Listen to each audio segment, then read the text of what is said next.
I think Tottenham have got so many average players. We talk about the pressure Spurs are on to be getting the top four and all this carry on. Kane and Son, you take them two out of that team. Spurs are an average Premiership team. I'm being polite. I don't think he knows what Jose's been here a couple of years now. I don't think he knows what his best 11 is. I think he's still scratching for that. He's not sure about. You go into a club, you work out pretty quickly who's for you in the long term and who isn't. I'm not sure, experienced as he is, if he really knows who he can trust. Let's bring in Jamie Redknapp to the conversation. What's your take on that, Jamie? I don't think it's an average team, no, or an average squad. It's full of internationals. I think there's a lot of quality in this team. I don't think they're playing to their maximum. I'm not sure what. I agree with Graham there with Josie. He doesn't know his best team. But if you look at that back four, Dyer doesn't play today. He plays for England. Sanchez, Colombia. Alderweireld plays for the number one team in the world. That doesn't make you a good player. Sorry? Playing for your country doesn't make you a top player. If you can trap the ball, you will play for your country these days. Doesn't make you a top player because you're international. I don't know about that, but I think you're talking. But I'm talking about this squad, Roy. I think they've got better players than you're giving them credit for. Dyer's been giving goals away every week. Yeah. Last week he gave a goal away. Yeah, he has. He's been chopping and changing. Yeah, I agree with that. But he's been chopping and changing, playing with a different player every week. That doesn't help. I don't think that Jose knows his best team. But I don't think you can turn around and say this isn't a strong squad. It's full of internationals. There's internationals in every department. But being an international doesn't make you a good team. Right backs. Jamie, still good players. Well, they play for good countries, though, Roy. What you're saying? These aren't good players. There, you said Alderweireld plays for Belgium. He's not a good player. He's not bad. Yeah, would he get in any of the top teams? Would he get any of the top teams in England? Yeah, well, he would. Man United wouldn't take him. Man United, Man City your wouldn't old touch team him. would have signed him a few years ago. I'm not even sure Leicester would take him. Jamie, just hold a second. Roy, do you think this Spurs team then is where it should be? You're talking about there, Roy. Getting your Man United team right now. I think people keep getting Man United's team. They keep looking at the Spurs team. I think Spurs were better 2 or 3 years ago with the Trippiers and the Ericssons when Ali had the hunger.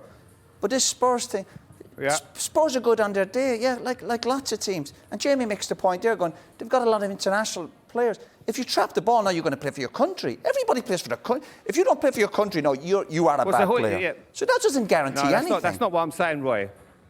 Which out of these lads would get in? Which out of this Tottenham team would get in Liverpool, Man City team, Chelsea team? You wouldn't touch any of them. Son and Kane. Three, you wouldn't touch them. Who?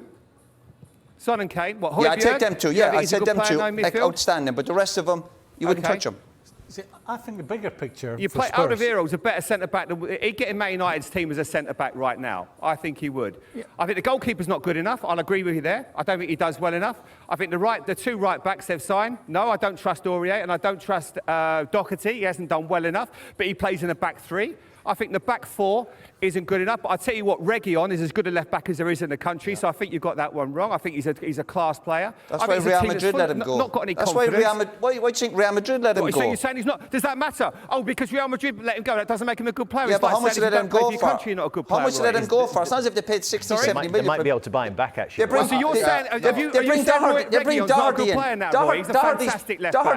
Doherty's playing for Wolves, who were the last year have done well and they're expecting to compete. They sell him to Spurs for 15 million. Doherty. Does anyone really think Doherty's going to make Spurs a top 4 team? No, Doherty, really?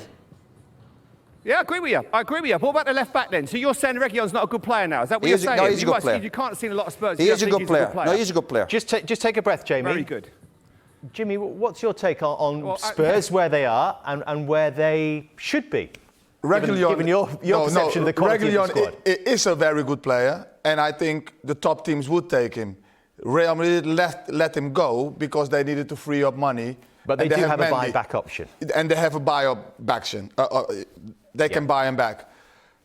Tottenham is underachieving, big time, with what they have. It's nice to see that they have gone today more attacking.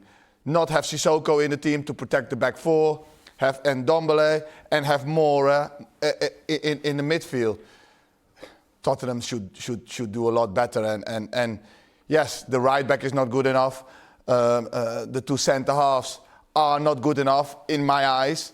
Now, I think the goalkeeper. I think that's Jamie's point as well. I think Jamie would agree with you, Jimmy, that they are underachieving. I'm trying to work out whether you're saying, Roy, is that they are where they should be, Spurs in ninth place. I expect them to win today, and I expect them to be in the top 7 or 8. But this idea that Spurs automatically should be in top 4, if you analyse the group of players they've got, and people say, well, he's chopping and changing for a reason, because he can't trust them. They played West Ham last week. We're talking about Bale. Bale came on and made a difference. What did he do? He put a corner in. He's coming to do big things. He's coming to Spurs to get him in the top 4. He can't get in the starting 11 because, whatever we said, Mourinho's working with these players day in, day out. And your eyes don't lie to you. And we're talking about Dele Alli. We're sick of talking about Dele Alli. What do you think's going to happen with this kid? We're looking at his stats from 2 or 3 years ago. He's lost the hunger. He's lost the eye of the tiger. He's not going to get Tottenham back to the top 4. And we have the same conversations every week. We look at the goalkeeper. OK, he's a French international. Yeah, he's part of a brilliant international team. That doesn't mean to say he's brilliant. The full-backs, they've got about 3 right-backs at Spurs. You wouldn't touch any of them. I'm on about top 4. Spurs could turn on today and win 2 or 3-0, and afterwards we'll be all praising them. But this idea that the Spurs should automatically be top 4, and because Mourinho's a brilliant coach, Mourinho knows the game. He knows the game better than bloody all of us. We've got to go, unfortunately. I'm almost disappointed that we've got to actually watch some football because I'm enjoying this conversation. Jamie, thank you very much. I look forward to your contributions through the game as well.